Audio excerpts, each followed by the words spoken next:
자, 이제 인출 요령이라고 하는데 별건 아니고 배운 거를 그걸 써먹을 수 있는지 없는지, 그거를 할 수 있는지 없는지를 우린 유식함으로 인출 노력이라고 하는데, 그 인출하는 방법, 접근하는 방법의 제일 가장 기본적인 게 바로 키워드 공부법이라고 합니다. 키워드를 잡아낼 수, 어떤 개념이든 문제든 거기에 가장 핵심어를 지적할 수 있는지, 잡아낼 수 있는지 없는지가 굉장히 중요해요. 그래야 이걸 가지고 오지선다 문제를 풀든지 아니면 서술형으로 갈 수 있는, 이게 작업이 안 되면 출제자 의도 파악도 하기가 힘들다라고 보시면 되어져요. 그래서 키워드 공부법인데 잠깐 지워보고, 그럼 우린 키워드 공부법을 어떻게 하느냐. 일단 QR코드도 있겠지만 잠깐 요거를 끊어볼게요. 그러면 저희 샘플을 한번 보여주도록 할게요. 서답형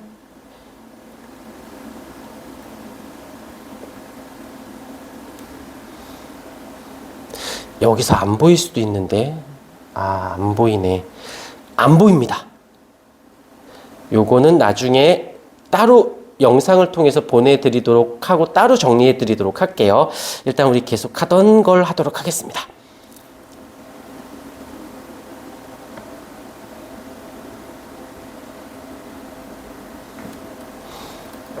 메타인지? 자, 인출하는 노력, 그 다음에 키워드 방법이 있다라는 거, 그래서 키워드 잡는 연습을 많이 해주셔야 된다라는 거, 그거를 저희 팀에서는 서술형 문제를 통해서 잡는 거를 또 시켜요. 물론 서술형은 only 담당 과목 선생님들의 영역이에요. 왜? 개념을 다 이해하면서 해줘야 되니까. 근데 QR코드 같은 경우는 했니, 안 했니? 는 관리팀에서 충분히 했는데 그것이 뭐가 문제인지는 선생님들이 잡게 해서 분업을 시켜놓고 학원 운영을 하고 있습니다. 스스로 인출하기, 말은 참 좋아. 스스로 인출하는 게 되게 좋아요. 안 돼요. 혼자 할 수는 없습니다. 도움이 필요해서 대표적 시험은 인출행위의 대표적인 예가 되어지고, 그 다음에 시험 봤을 때 틀린 거, 이게 이제 중간고사, 기말고사도 되겠지만 여기서는 우린 이거죠. 테스트, 그 다음에 숙제, 그 다음에 서술형 을 통해서 계속 인출 행위를 계속 시켜요. 왜? 계속 해봐야 1화 기억이 되니까. 주거니 받거니가 되면서 풀었던 거. 그러니까 많이 이런 경우 있어. 만약에 아이가 좀 많이 부족해, 그 단원이 많이 어려워, 그러면 난이도가 좀 낮게, 어렵지 않게 풀고, 이런 경우도 있어요. 풀었던 문제를 다시 똑같이 줘요. 그럼 풀었던 거 또 풀어요? 네. 그때는 50점 맞았다라면 풀었던 걸 또 풀면 80점, 90점 나올 거야. 그쵸? 그러면 여기서 그래도 틀렸네가 아니라 맞은 걸 보는 거죠. 봐, 한 번 보고 두 번째 푸니까 이런 걸 더 맞춰내잖아. 그만큼 너는 1화 기억이 된 거고 그만큼 지식이 쌓인 거니까 봐, 한 번만 더 보자. 그리고 더 풀면 되지. 그리고 그 다음에 어려운 문제를 풀어봤을 때 또 50점 나오더라도 다시 할 수 있잖아요. 알겠지만 단기간에 성공률을 거두면 사람들은 그만큼 자존감이 높아져요. 너무 올라가지 말고, 하니까 올라가네를 보여주시면 되어진다라는 겁니다. 자, 여기까지. 잠깐만 기다리세요. 갈게요. 네. 그 다음에 마인드 보고, 요 피드백하고, 여기서는 간단합니다. 다 필요 없어요. 여기서는 피드백하고 성적 분석, 아는 것인지 모르는 것인지, 이건 아이들 스스로 못해요. 이것들은 다 어떻게 한다? 우리 담당 선생님들이, 담당하고 있는 선생님들이나 아니면 관리 선생님들, 좀 더 디테일하게 여기에서 학생들의 정보를 철저하게 수집해요. 만약에 테스트가 안 됐다, 그러면 엄마한테 보내요. 얘 숙제 안 됐어요 라고 보낼 거예요.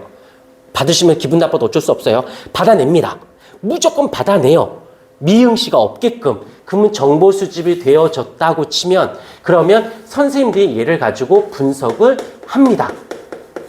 어차피 필드에서 선생님들이 직접 강의했고 이 자료가 들어온 걸 다시 한번 분석할 수 있게끔 요 작업들을 저희 학원에서는 디테일하게 아니라 꼭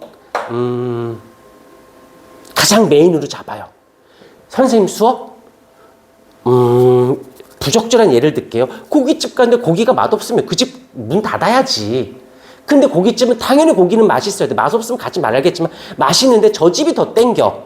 이유는 고기가 맛있는데 서비스 반찬이 좋다든지 손 직원들이 더 편안하게 안락하게 해준다든지 뭐 고기를 구워준다든지 아니면 상추가 뭐 중국산 뭐 이보다 좀 신선한 걸 준다든지 이게 여기가 되는 거지. 저희 뭐 식당하고 학원을 비교해서 좀 그런데 선생님들은 삼겹살 고기야. 관리가 거기에 위생이라든지 그다음에 서비스 반찬들 뭐 미안해요. 나를 좀 그렇게 봤네.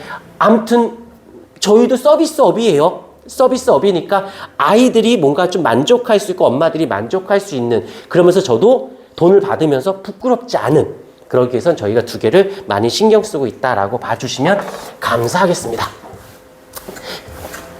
관리팀에서는 우리 선생님들이 아이들을 분석하는 이 관리팀에서 하는 메인은 이 선생님들이 학생에게 좀 더 디테일하게 분석할 수 있는 여기서 중간에서 교량적 역할을 해준다라고 보시면 되세요. 이걸 선생님 보고 시키진 않아요. 선생님들은 전문가예요. 전문가고 수업에 최적화된 사람들인데 그것까지 다 이게 낫다가 아니라 영역이 다르다라는 거지. 다른 영역이니 이거를 철저하게 분리를 시켜 놓고 가게 된다라고 보시면 되어집니다. 오케이. 그 다음에 스터디 플래너라고 주간 플랜이 있는데 스터디 플래너라는 거 다 알 거예요. 이건 저희는 학원에서는 주간 플랜이라는 말로 바꿔서 쓰는데 저희 관리팀에서 하는 두 번째 목표.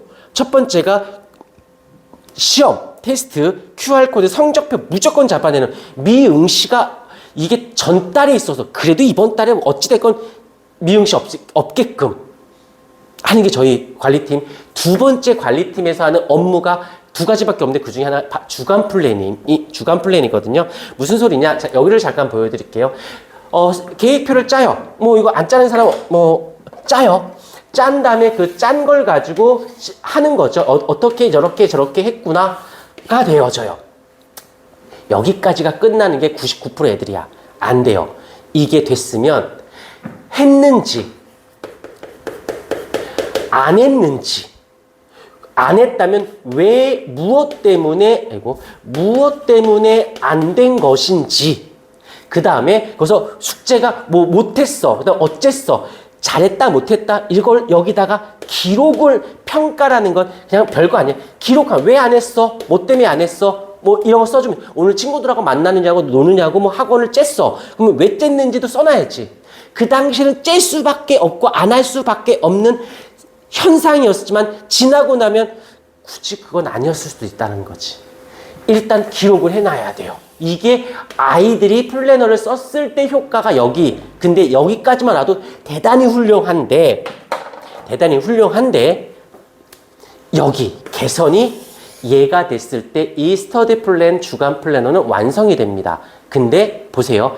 이걸 써줘요. 그러면 이 주간 플래너를 저는 일주일에 한 번씩 쓰게 하거든요. 이걸 가져오게 해요. 그리고 이거를 컨설팅을 합니다. 뭐 컨설팅 별거 아니에요. 뭐냐면 여봐 그래서 어떻게 됐어? 안 했어? 왜 안 했어? 그랬어? 그러면 깊이 안 했으면 그러면 너 어디서 할 거야? 어느 요일 언제 몇 시에 할 거야? 그래? 그러면 이거 좀 더 할 수 있는데 자 예를 들게요. 국어, 영어, 수학 학원이 있어요. 수업이 있습니다. 그럼 수업 요일과 시간이 있을 거예요. 그러면 이거 끝나는 게 아니죠. 그렇다면 그 수업한 거 숙제가 있을 거라는 거죠. 그러면 그 숙제는 언제 할 거냐는 거지. 어느 요일에 몇 시에 숙제하는 시간도 요일도 따로 기록하게 만듭니다. 수업만 중요한 게 아니라 숙제가 더 중요한 거니까 그걸 정해요. 그 다음에 수업 시간, 그 다음에 숙제하는 시간, 그럼 나머지 남는 시간이 있을 거라고. 남는 시간. 이것 때문에 하는 거예요. 이때 뭐 할래? 이걸 아이들과 이야기를 해서 조율을 합니다. 조율을. 어떤 친구들은 이제 예를 이그젬플을 든다면 어떤 학생이 예비 고1인데 고등학교 1학년 걸 듣고 있어요. 영어를. 근데 남는 시간에 뭐 할까 고민하길래 그러면 혹시 이렇게 한번 해볼까?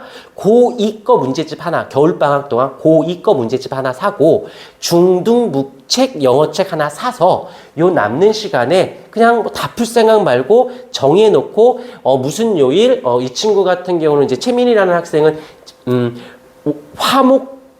화목토의 영어학원을 간다 해서 월수금에 1시간씩 몇 시부터 몇 시까지 잡아놓고 요때는 고2 거, 요때는 중등부 거. 당연히 숙제하는 시간 따로 있고 해서 뭘 느껴보라는 거지. 열심히 할 필요 없어. 아, 내가 고1 거 하는데 고2 거가 확실히 좀 어렵네. 아, 중학교 게 확실히 쉽네. 근데 중학교 모르는 단어도 있네. 고2 건데 아는 단어가 있네. 라고 요때 확장된 인지. 아, 그렇군. 이건 하는 건 어렵지 않거든. 시키면 되거든요. 그래서 요일과 시간을 정해주는 거지. 남는 시간에 요때 이렇게 해. 까지 되는 거예요. 그래서 어떻게, 이제 제일 중요한 거. 그러니, 자, 마지막으로.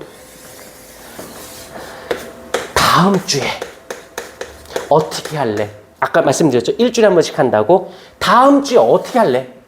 플랜 다시 짜봐.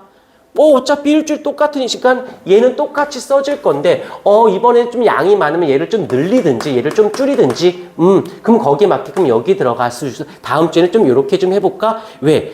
계획표는 지킨다도 중요하지만 그 지킨 것을 오류가 발생한 걸 다음 주에 예측을 어떻게 할 거냐. 예측. 그래서 수정 보완. 제일 중요한 거. 공부는 수정 보완했을 때가 성적이 되게 완성도가 높아집니다. 수정 보완 학습으로 갈게요. 질문을 누가 수정하는 거. 내가 모르는 게 있으니까 바꿔야 돼. 고쳐야 될 거 아니야. 그럼 어떻게 혼자서 아니죠. 선생님한테 질문해야지. 그래서 그렇군. 이런 거예요. 이게 수업적인 부분하고 관리적인 부분은 크게 이질적이지는 않다라는 거예요. 큰 틀은 같아요. 계속 어떻게 일화기록으로 익숙하게끔 하게끔 하는 게 저희 학원의 가장 큰 방향성이다라고 보시면 됩니다. 수고 많으셨습니다.